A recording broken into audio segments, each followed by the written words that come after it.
স্নাতক উত্তীৰ্ণ হোৱাৰ পিছতহে উচ্চতৰ মাধ্যমিক পঢ়া এজন বিধায়কে বিজেপিত যোগদান কৰিব।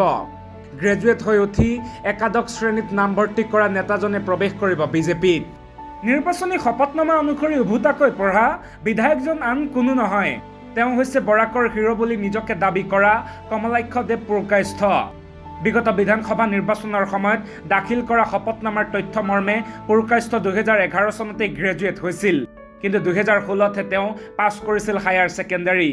ফাকিৰ ভঁৰাল এইজন নেতাই কংগ্ৰেছ ত্যাগ কৰিব বুলি নিশ্চিত কৰিছে দলীয় সূত্ৰই।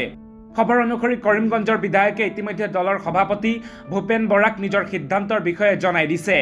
বৰ্তমান এপিচিচিৰ কাৰ্যকৰী সভাপতিৰো দায়িত্বত থকা পুৰকায়স্থই অৱশ্যে জানুৱাৰীতে কংগ্ৰেছ ত্যাগ কৰিবলৈ প্ৰস্তুতি চলাইছিল। ব্যক্তিগতভাৱে হিন্দু বাঙালীক নাগৰিকত্ব প্ৰদানৰ সমৰ্থন কৰা পুৰকায়স্থ কংগ্ৰেছৰ স্থিতিক লৈ বিপাঙত পৰিছিল, কিন্তু প্ৰথমে তেওঁ যোগদানৰ চেষ্টা চলাইছিল তৃণমূল কংগ্ৰেছত। দলটোৰ পৰা সেউজ সংকেত লাভৰ পিছতো পুৰকায়স্থই কংগ্ৰেছ ত্যাগ নকৰিলে, কিন্তু বিজেপিত তেওঁৰ যোগদানৰ পূৰ্বে সমস্যাৰ সৃষ্টি কৰিছিল শিলচৰৰ সাংসদ ডাক্তৰ ৰাজদীপ ৰয়ে। অৱশ্যে চৰ্ত সাপেক্ষে সাংসদজনে পুৰকায়স্থক দললৈ আদৰণি জনাইছে। আনহাতে বিজেপিত যোগদান নিশ্চিত হৈছে কংগ্ৰেছ নেতা বসন্ত দাসৰো।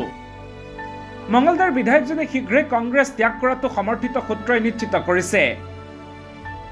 প্ৰবীণ কংগ্ৰেছী দাসে তৰুণ গগৈৰ আমোলত কেইবাটাও বিভাগৰ মন্ত্ৰী হিচাপেও কাৰ্যনিৰ্বাহ কৰিছিল, কিন্তু এইবাৰ তেওঁ বিচাৰিছিল দৰং ওদালগুৰিৰ সমষ্টিৰ টিকট।